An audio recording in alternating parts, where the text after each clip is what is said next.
La elaboración de un perfil intenta encontrar patrones de conducta y vida que vengan a definir al autor de un crimen. Para ello se usa el razonamiento analítico y lógico, luchando para dejar de lado especialmente las ideas o procedimientos socialmente asumidos. Con ello se busca contestar qué pasó en el lugar de los hechos. Se intenta alcanzar el porqué de las acciones para, finalmente, descubrir quién está detrás de ellas.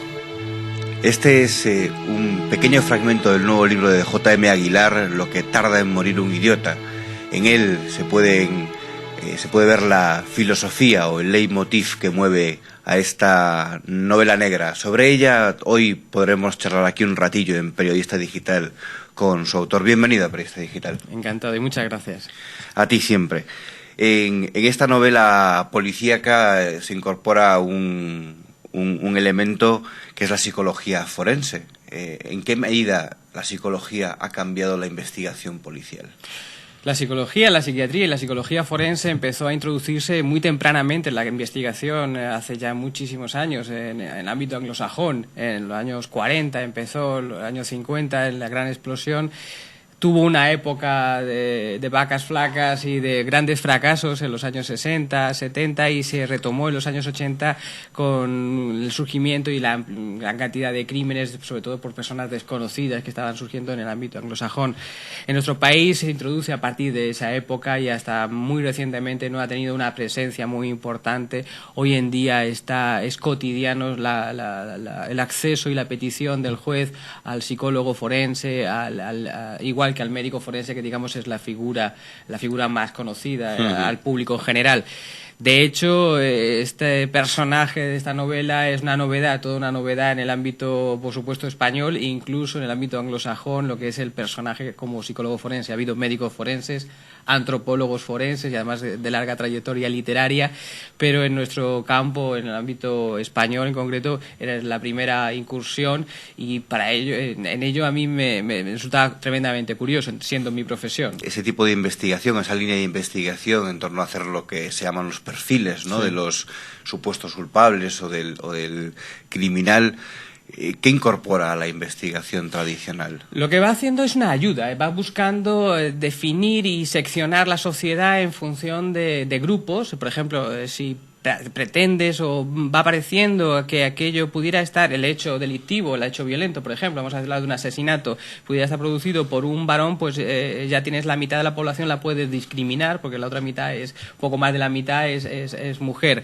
Luego vas hablando de edades, vas limitando y acotando para ir ayudando a lo que es la investigación, que es, aquí los grandes aventajados son el FBI, toda una escuela de conducta humana que nos ha venido por las películas y en nuestro país pues cada vez se está metiendo como motivo de la novela, lo he incorporado siendo una cuestión más simplemente de investigación y de trabajo. Realmente lo que va la novela es vamos a analizar la naturaleza humana, las complicaciones que tiene, la cantidad inmensa de matices, porque vemos a la gente y pareciera todo igual o ciertamente muchos problemas son muy comunes, pero la naturaleza humana marca que cada hombre es un mundo y nunca mejor dicho, aunque parezca una frase totalmente hecha. No, y gracias a que cada hombre es un mundo se puede descubrir a ese hombre que la psicología forense busca, ¿no? Ese perfil concreto y único, ¿no? Afortunadamente eso es lo que nos incorpora y lo que nos enriquece. Pero esa incorporación de esa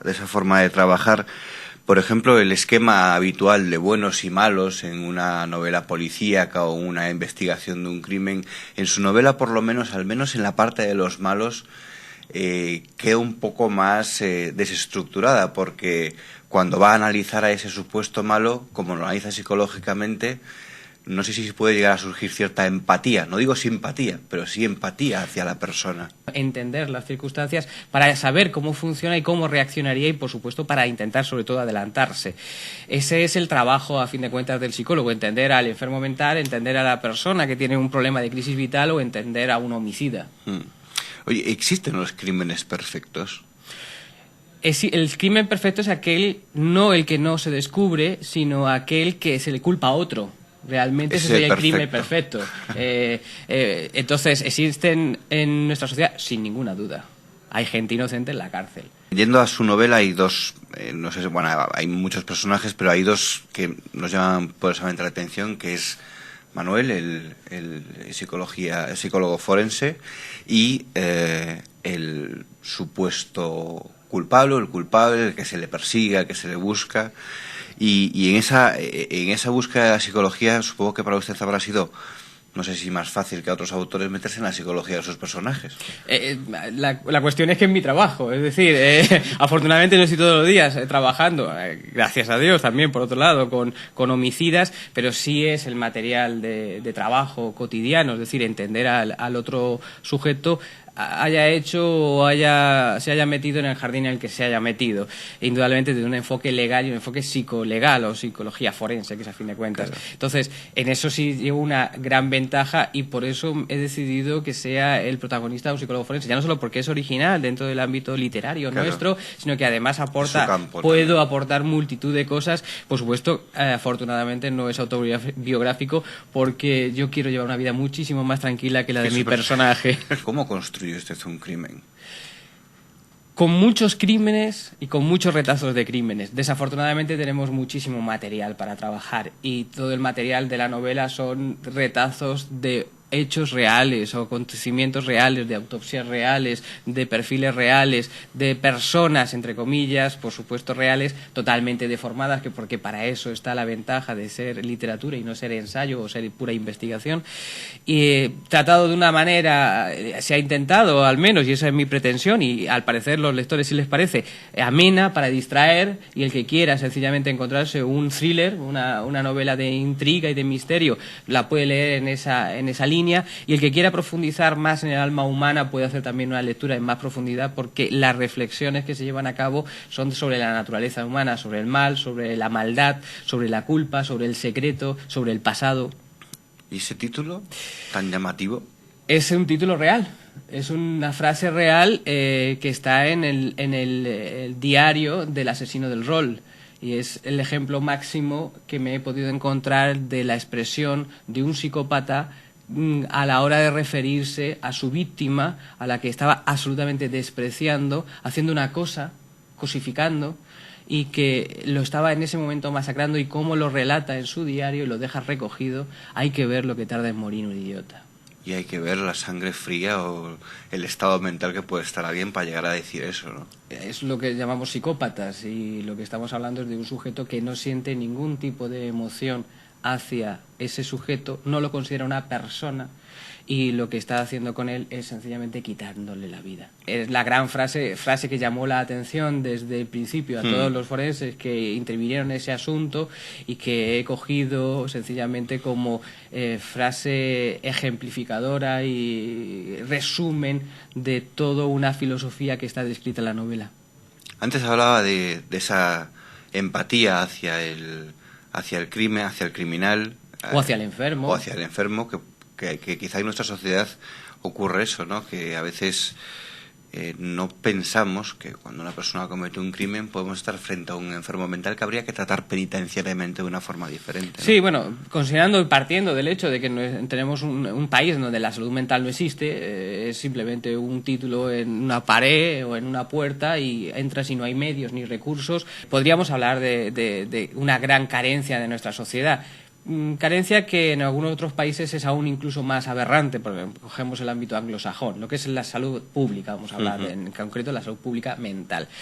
Sí es cierto que habría que trabajar con mucha de esta gente, pero también es cierto que hay parte, y eso la psicología forense, la psiquiatría forense lo deja muy claro hace muchos años, que hay gente que sencillamente nunca dejará de ser así como es, nace así, y que volverán a repetir sus actos allá donde esté y a la mínima oportunidad. Pero a un enfermo mental, por ejemplo, no se le puede enviar a la cárcel. Pero es que un enfermo mental normalmente no es un violento. La cantidad de hechos violentos que producen los enfermos mentales es infinitamente más baja que la de la gente que está paseando ahora mismo por la calle. Lo que ocurre es que llama poderosamente la atención que ha habido un asesinato y además era esquizofrénico. Oiga, mire, el nivel de violencia o de hechos violentos por los enfermos, de hechos realizados por los enfermos mentales es muy bajo, muy bajo. Otra cuestión son los psicópatas y hay otra cosa, por ejemplo, los trastornos de este tipo de trastorno de personalidad, y había que plantearse si es un enfermo o que tiene una desviación de comportamiento. Toda una discusión en el ámbito de la psicología, de la psiquiatría forense. El día que nos pongamos de acuerdo, pues se lo comunicaremos a ustedes. Porque yo le hacía esta pregunta porque sí existe cierto debate en ciertos sectores de la población de que no se puede enviar a la cárcel, a la penitenciaría normal, a una persona que comete un crimen bajo los efectos de una enfermedad mental. Enfermedad mental. No. Y eso ocurre más de lo que desearíamos en España. Sí, o no se considera. Yo recuerdo cuando era un estudiante en primero y segundo de carrera, recuerdo ver las fichas de un centro en andaluz, de un sanatorio, que era en aquella época, en los años 40, estamos hablando de las fichas de los años 40, y ver el motivo de ingreso. Y había gente que estaba ingresada allí por comunista, y había gente que estaba allí ingresada y llevaba 30 años porque había robado un jamón.